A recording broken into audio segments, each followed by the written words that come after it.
Glória a Deus. É, Primeiro, eu gostaria de agradecer a oportunidade de novo de poder compartilhar com os irmãos.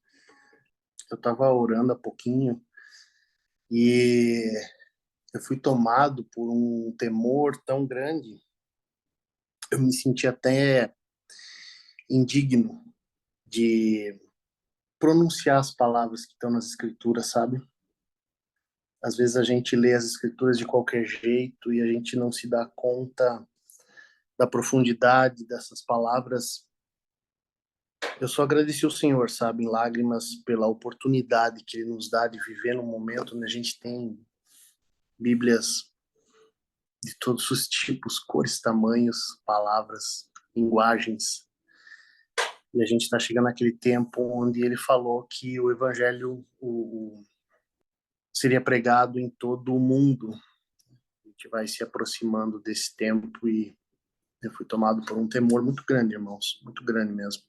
Quando o Rony me convidou para ministrar a palavra, logo na mesma noite, Rony, veio algo que o Senhor colocou no meu coração e relacionado àquilo que você falou na semana passada. Eu vou entrar no mesmo texto, num daqueles que você falou. É algo que tem sido muito importante para mim, na minha caminhada, no meu dia a dia, no meu, na renovação da minha mente. A palavra fala que a gente não pode se conformar, mas nem se amoldar ao mundo, mas buscar a renovação da nossa mente dia após dia. E isso é uma batalha muito árdua, é uma batalha muito difícil de ser realizada, mas eu creio que nós somos chamados para isso. Nós somos chamados para ter um relacionamento com o Senhor, com o nosso Pai. Então, o primeiro versículo que eu gostaria de falar para que possa dar uma introdução. Está lá em 1 João, capítulo 4, Evangelho de João, capítulo 13, versículo 34 e 35. Essas palavras o Senhor pronuncia quando ele já está se preparando para partir. Eu creio que é algo que, pelo menos para mim, norteia muito o meu dia, sabe? E as minhas ações.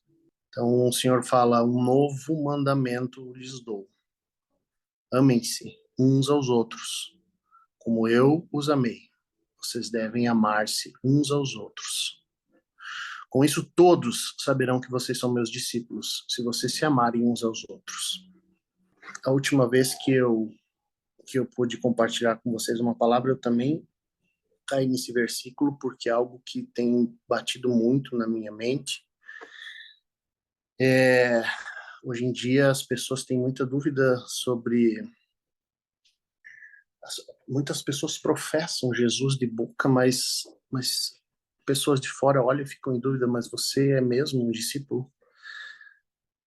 E o Senhor fala que se nós nos amarmos uns aos outros, todos saberão, não terão dúvida, saberão que vocês são meus discípulos. Então eu acho que a marca que nós temos que carregar é esse amor. Eu gostaria a gente às vezes fica muito confundido, porque existe hoje na TV ou nos livros ou redes sociais, o amor ele tomou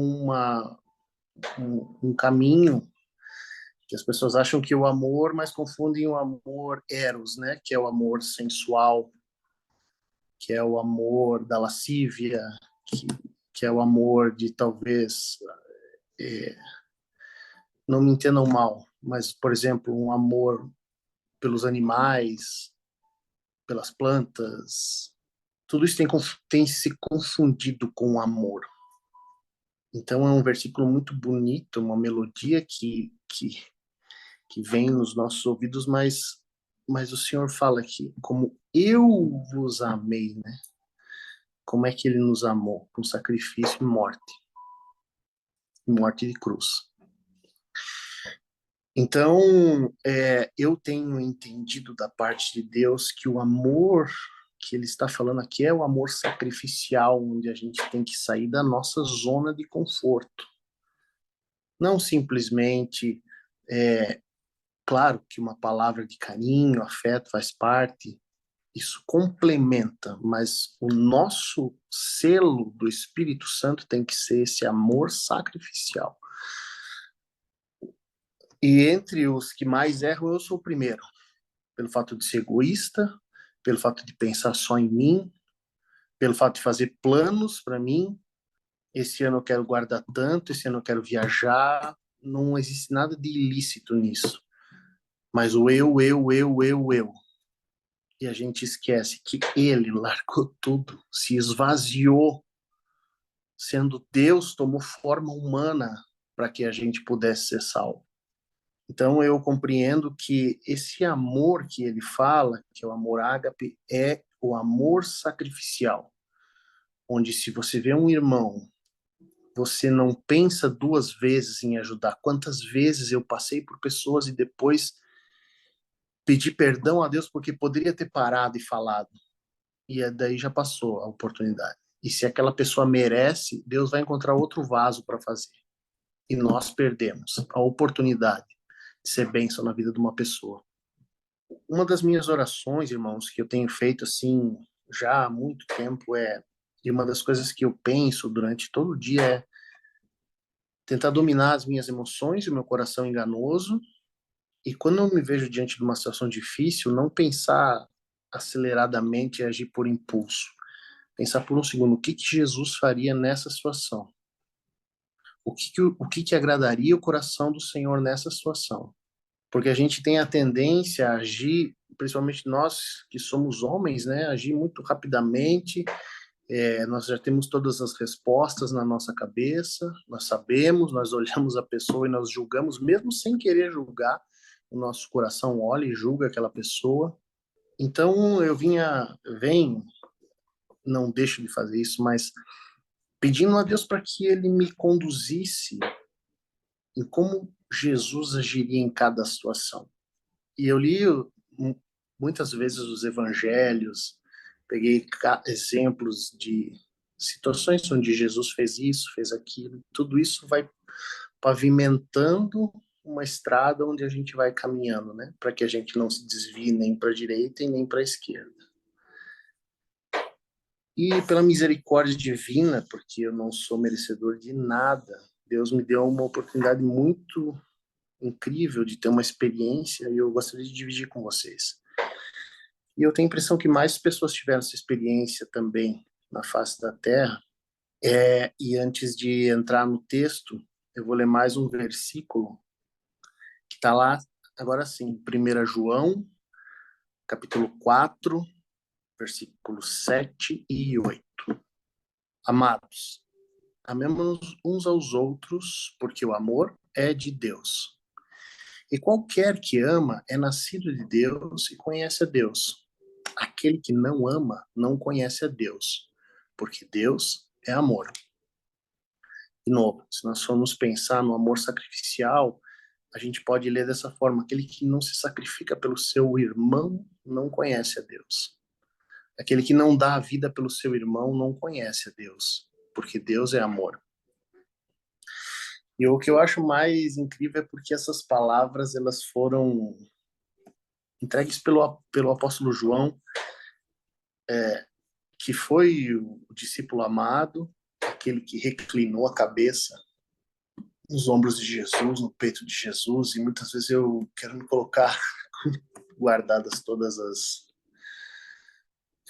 as enormes diferenças assim, quero colocar a cabeça no peito do Senhor também, construir essa intimidade com Ele para que a gente compreenda o que é esse amor.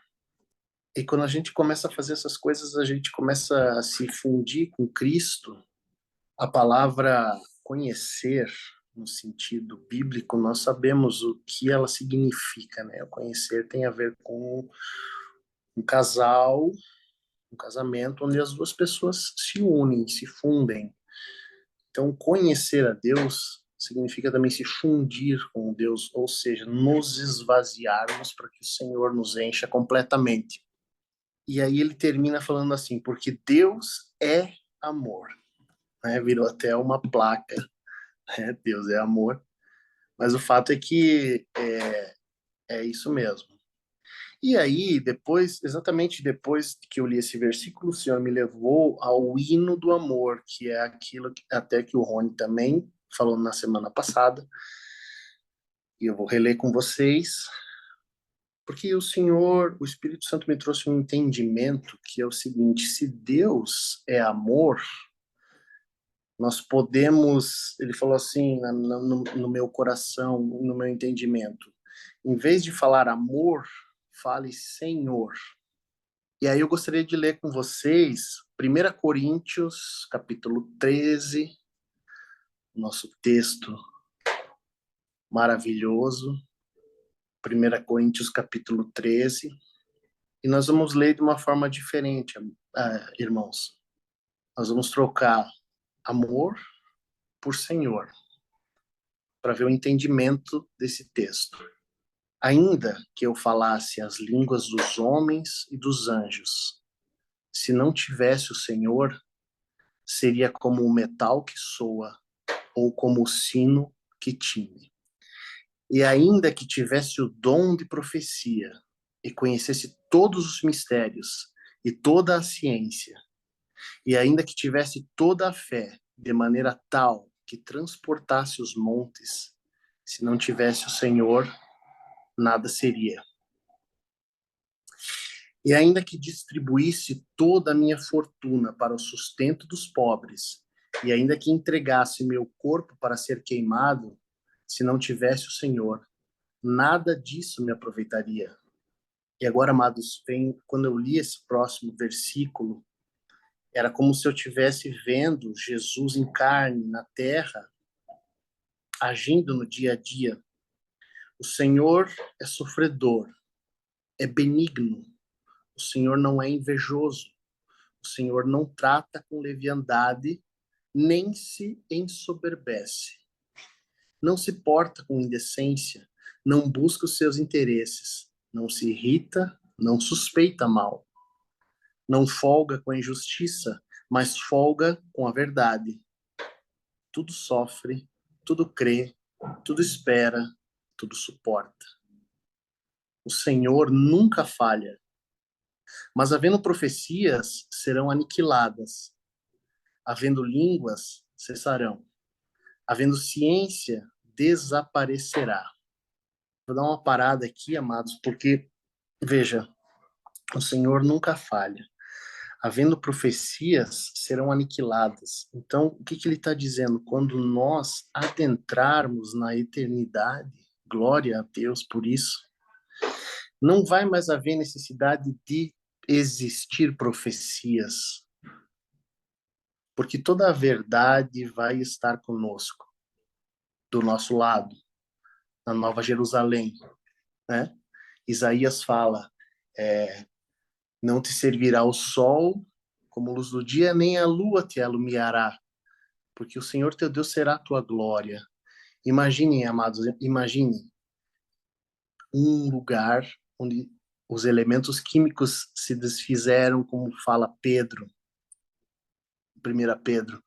Os elementos químicos se desfazem, o sol e a lua fogem da presença do Senhor, e a luz é Ele, só Ele. Não tem mais sol, não tem mais lua.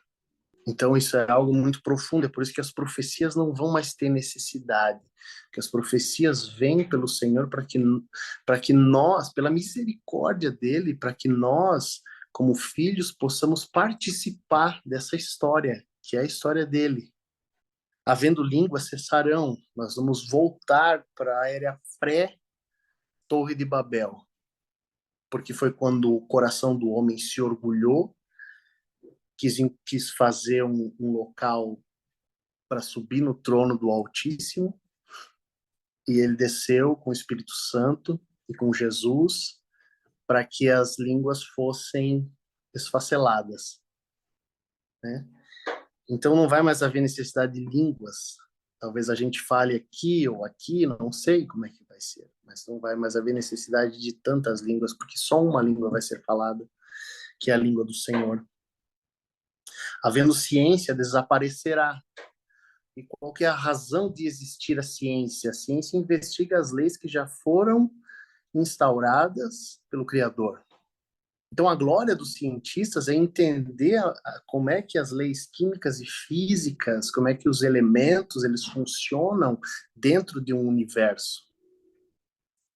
Só que tudo isso já foi feito do Criador e veio dele. Então, a partir do momento que nosso corpo for glorificado, nós vamos ter o entendimento completo disso. Por isso, não é necessário se preocupar em adquirir um conhecimento, não sabedoria, conhecimento nesse momento na Terra. Nós temos que nos preocupar em amar uns aos outros, porque todo o conhecimento nos vai ser dado a partir do momento que Jesus retornar e que a gente passe a viver com ele. Por isso ele fala, havendo ciência, desaparecerá. Paulo vivia na sociedade grega, em meio aos helenos, que levavam a um pedestal a ciência. E Paulo fala assim, a ciência desaparecerá. Então tudo aquilo, veja, qual é a nossa certeza de amanhã? Que o sol vai nascer. Não é assim que se diz por aí? Amanhã o sol vai nascer. Só que a volta do Senhor vai abalar tanto os poderes cósmicos que não vai mais nascer sol. Não vai mais ter o sol. O Senhor vai ser a luz que irradia a partir da Nova Jerusalém e as outras nações vão ter que ir lá. Vão ter que ir lá. Então tudo vai mudar. Novos céus, nova terra. É isso que ele está falando aqui. Dando sequência, versículo 9. Porque em parte conhecemos, em parte profetizamos. Mas, quando vier o que é perfeito, então o que é em parte será aniquilado. Quando eu era menino, falava como menino, sentia como menino, discorria como menino, mas logo que cheguei a ser homem, acabei com as coisas de menino. E aqui também é importante, porque quando o Senhor chamou Paulo, ele já era um homem formado, fariseu, da tribo de Benjamim, defensor da lei. Por que ele fala quando me tornei homem? Porque ele está dizendo aqui que ele se torna homem a partir do momento que ele compreende o amor sacrificial. Quando ele começa a ser apedrejado, quando ele está no terceiro vão da prisão, onde existia uma espécie de uma vara, onde o segundo e o primeiro andar faziam suas necessidades para baixo, e Paulo estava lá no último, cantando hinos. Cantando hinos.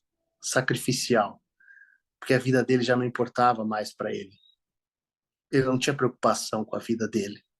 E quando Paulo encontra esse amor, ele fala: agora me tornei um homem. Eu acho que nós, irmãos, como sacerdotes, temos que buscar a compreensão desse amor. Cada vez mais. Cada dia mais. E nós temos a oportunidade a cada dia. E Deus é misericordioso. Ele não vai nos pedir algo maior do que nós possamos fazer.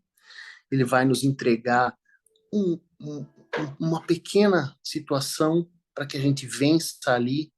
Ele nos preparou para outra, e para outra, e para outra. Nós não precisamos ir amanhã para a África, cuidar dos povos lá, mas que um dia isso aconteça. Mas Deus conhece o nosso coração, Ele sabe do nosso egoísmo, Ele sabe das dificuldades. Então, a cada dia, quando vier aquela situação, que a gente se permita lembrar dessas palavras e parar por um segundo e agir de acordo com aquilo que agrada o coração de Deus. Versículo 12. Porque agora vemos por espelho em enigma, mas então veremos face a face. Agora conheço em parte, mas então conhecerei também como sou conhecido.